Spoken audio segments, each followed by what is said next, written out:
After another year of underperformance versus the S&P 500, ATT Incorporated's bear case may have mostly played itself out, according to an analyst. While ATT plus 2.77% still faces a number of challenges, Wells Fargo senior equity analyst Eric Lubchow now sees its stock as fairly valued. He upgraded the shares to equal weight from underweight Friday, while boosting his price target by $1 to $27. ATT shares declined roughly 14% in 2021 as the S&P 500 SPX, minus 0.41% increased 27%. That underperformance leaves Lubchow with the sense that the downside risks are more limited for the telecommunications stock.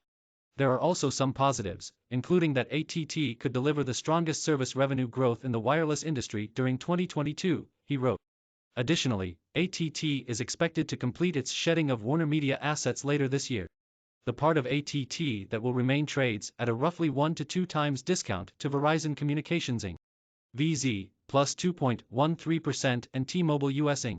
TMUS, minus 5.04% shares on the basis of earnings before interest, taxes, depreciation and amortization, he said, despite a prospective yield of 6% that should be securely covered.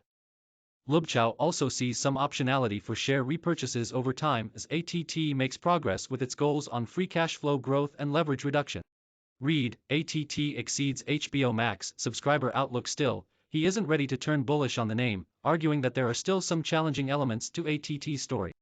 For one, the company appears to be months behind Verizon in getting its 5G network ready for C-band spectrum, based on Lubchow's conversations with infrastructure players.